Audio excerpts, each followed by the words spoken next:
So, my favorite TV show of all time is called Little Mosque on the Prairie. And it's free on Hulu if you want to check it out. And it's about a mosque that meets in the fellowship hall of a dying church. And it's hilarious. In one episode, the bishop is planning a visit, and the pastor is very concerned that the bishop is going to see just how little is going on in the life of his congregation.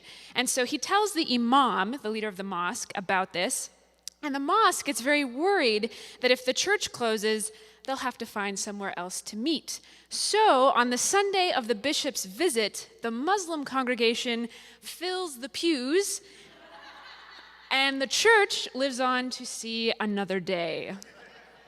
So, this is a comedic stretch, of course, but I believe that extending hospitality to our Muslim neighbors can invigorate our congregations and become a vital expression of God's love for all.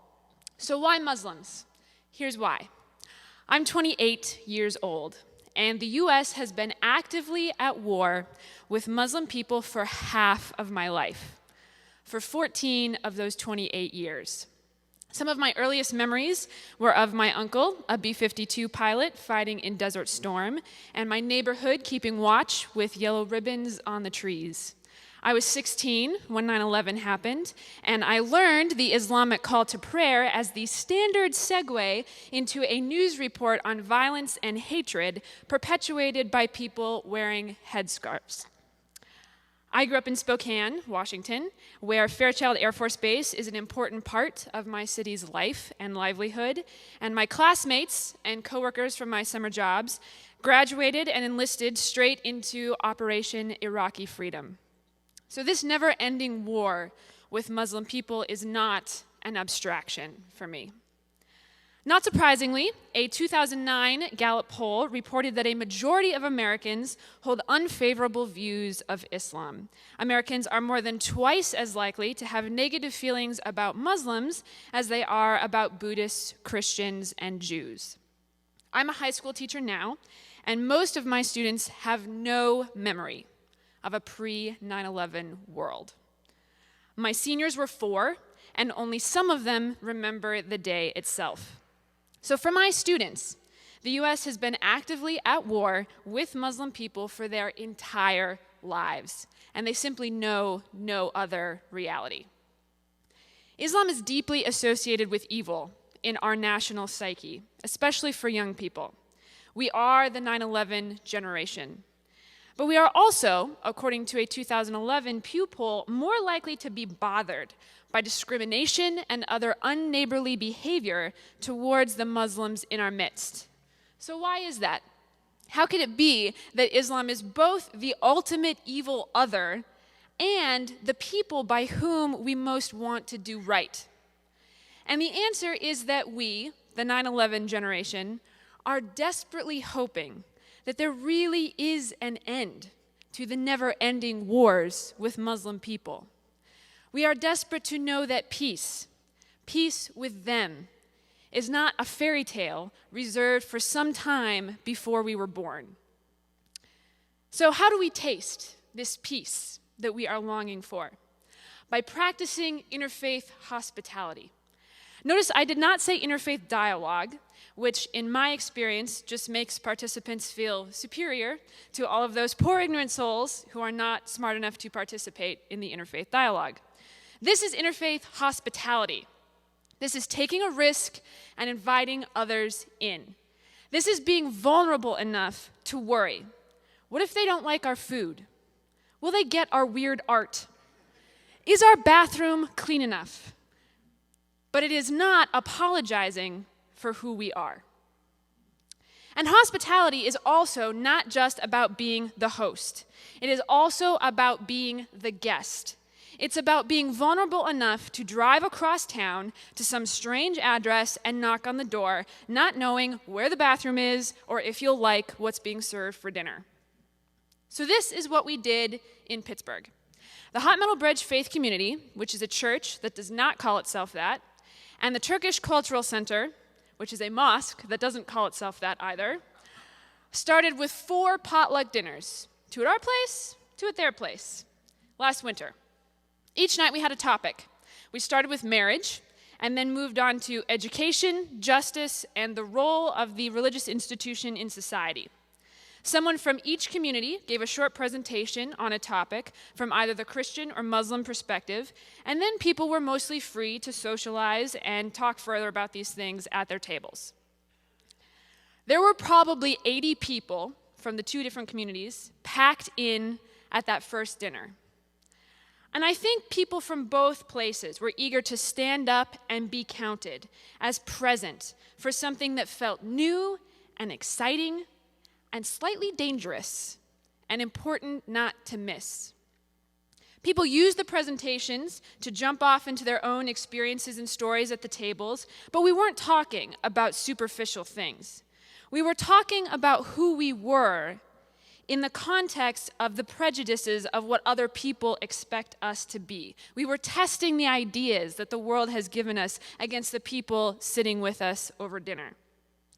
John Wesley was a strong advocate of the power of personal interactions, and he believed that when people experienced each other personally, they would find their common spiritual bonds. As one person from Hot Metal who participated in the dinner said, quote, "I feel it is very important, especially now in our culture, for us to start reaching out to other faiths and to rediscover our similarities as opposed to focusing on our differences." She said, "I really enjoyed the sincerity, respect, and kindness that everyone brought to the table, and I went away each night a little more enlightened than before and a better person." End quote. Not that our experience was not without challenges. Most of these challenges came from the fundamental difference between high context and low context cultures. Here's a short side note explanation. Anthropologist Edward Hall developed this theory to explain cultural differences in communication style. High context cultures give information implicitly. The words themselves don't say much, but the situation, the context, gives all the meaning to them. A simple "that's fine" could mean a major business decision full of details has just been agreed to. Low context cultures give information explicitly. Almost all the information is contained in the words themselves, not the context. That same business decision would be written down in a long, lengthy contract. Americans are low context. We like things very spelled out. Most of our Muslim neighbors were Turkish, which is a high context culture. So our differences didn't originate so much in religion as they did in communication and cultural style. So how did this manifest itself? We would be totally sure we had something nailed down, and it turned out we didn't. So for example, in a high context culture, they're not really big on like, here's our public calendar that says exactly what all of the events happening in our faith community are. People just sort of know what's going on and what they're supposed to go to. So after a very exciting, successful first dinner hosted by the Turkish Cultural Center, with everybody from Hot Metal just chomping at the bit to return the favor and play host, we hit a scheduling snafu. The Turkish Cultural Center had double booked itself with a special lecture to celebrate Muhammad's birthday. "That's okay," we said. We were so enthusiastic. We'll just come to the birthday celebration. Everybody loves a birthday, right? So, a week or two later, we trooped down to this weirdly ornate ballroom at the University of Pittsburgh.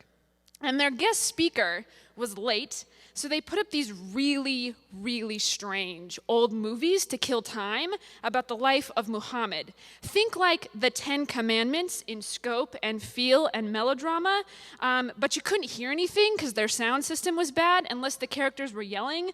And the only thing that I could get was that there were these Ethiopian kings who were Christian who treated women really badly, but they let Muhammad crash with them because he said he liked Jesus. Or something like that. It was so weird. So then their vaunted guest speaker got there, and all that I could hear, again from this crazy bad sound system, were snippets of something about like principles of finance in Muslim countries, and a story about Muhammad talking with a camel. And so then when he was done, nobody had any questions because nobody could hear anything. And then the speaker actually got offended that nobody was asking to hear any more of his expertise. So finally, some food was served and we survived to continue our friendship another day. We got through these hiccups by keeping a sense of humor and staying open and flexible. They do it differently. Sometimes that's thrilling, and sometimes really awkward things happen that make you cringe, and you have to be totally open to both. After our 4 scheduled dinners, we weren't really sure what to do next. The Turkish Cultural Center advocated organizing a trip to Turkey, but other than sightseeing and tourism, there really wasn't a missional focus to the trip, and it really didn't capture the imagination and desire of our community, so it was dropped. And I know that this was disappointing to them. Many of the hot metal folks had expressed an interest in having more time to get to know the people from the Turkish Cultural Center personally. The formal presentations had been their least favorite part of our interactions so far. So out of this feedback from the hot metal community, we've moved into phase 2 of our interfaith hospitality, which is family matching. Interested families from both communities have been paired up in small groups to meet in each other's homes and socialize and deepen their friendships as they see fit. Ironically, as soon as people were given this opportunity for a more intimate experience, some got shy. In particular, one woman from the church who had very enthusiastically participated in all the dinners was really worried about what the Turkish family would think of her unconventional family dynamics and situation. Eventually, she did decide to participate, but she hasn't yet actually gotten together with the Turkish family. I recently started working on this phase of the program, and so I'm not really sure if it's going to take off. I certainly didn't have 80 people calling me and asking to participate like we did at our first dinner. And I wonder if that's because this interfaith hospitality thing is already old news. When I started asking people why they came to the events originally, their answer usually boiled down to it was new and different and exciting. A year on, is our hunger for peace already satisfied? Okay, that was great. We have healed the Muslim-Christian divide in 4 potluck dinners. Imagine that. So regardless of how this relationship does or does not continue to grow and deepen, I do see 2 sweet, delicious fruits that it has borne. And the first is some spontaneous collaboration in mission. An important part of Hot Metal's hospitality to our neighborhood is a free dinner that we serve twice a week, every week, to the neighborhood for whoever wants to come in. And one of the women from the church told some of the Turkish women about the dinner and just asked if they wanted to come help cook. And they said yes. So picture that kitchen, full of unlikely friends, busy, working together to extend the gift of hospitality, first discovered in each other, onward and outward, further still. They're helping cook the meal again in a few weeks, and I hope again and again and again after that. And the second fruit that I see is the openness in people's faces when I casually mention my church's interfaith program with a mosque. The tension vanishes from their faces. Then they have a lot of questions. They want to know how it works, what we do, how it started. That is so cool, they say. And what I hear from that is, I am so relieved to hear that's happening in this crazy, hate-filled world that we live in. I love these conversations. And every time one happens, I feel like I have the honor of planting a seed in fertile ground. So hopefully, by now you're wondering, how do I start? Do I just go knock on the door of the local mosque and ask to make friends? And the answer is yes. Ask and see who answers. Because that's what happened to us. This whole thing got started because 2 guys from the mosque showed up one Sunday at worship service. They didn't call ahead. They didn't warn us. They just humbly took a risk and sat down and showed up. We first noticed them because they were wearing suits, and people do not wear suits to the Hot Metal Bridge faith community. Their names were Feyzi from Turkey and Janat from Kazakhstan. And this is how Feyzi told me the story of what happened when they came to visit us that Sunday. So this is from Feyzi. We decided to look for a church to have some interfaith partnership and gatherings with, and your church has a reputation of openness. And so we came, and we just sat down, and we heard the music, and we thought it was nice. And then Jim, the pastor, gave this message about reaching out to other people. And we just couldn't believe it, how perfect it was, because we are Muslim, and we reach out to others also. And so Janat and I, we were sitting there smiling and looking at each other and thinking, yes, God has really led us to this place. And then it was time for communion. And then we got very nervous because Jim said it was bread and wine. And of course, we are Muslim and we don't take alcohol, ever. The idea of this communion was not objectionable in the least, but we cannot have this wine. And so we said to each other, let's just sit here and not move, and it will be okay. But then everybody was getting up and moving around, and we thought, what happens if we take somebody's seat? And then before we could stop it, we were there in the front of the communion. And we had been given this communion. And then everybody made this big circle around the whole room, and somehow we ended up not in the back or by the door, but right in the front, right next to the leaders. And so I just stood there and held this wet bread and didn't know what to do. We have ruined everything. We have made a terrible mistake, and we can't ever fix it. That's the end of my story from Feyzi. Clearly, it was not a terrible mistake. But isn't that what we're all afraid of? Making a terrible mistake and never recovering? Isn't that what the world teaches us to expect from one another? And yet, isn't it delightfully reassuring that even though we're all so scared of each other, we can, as Romans 15:7 says, glorify God by welcoming each other? So here's my parting thought. The U.S. is often described as founded upon Judeo-Christian values. My dream is that we would describe our country as practicing Abrahamic values, the first of which is hospitality to each other.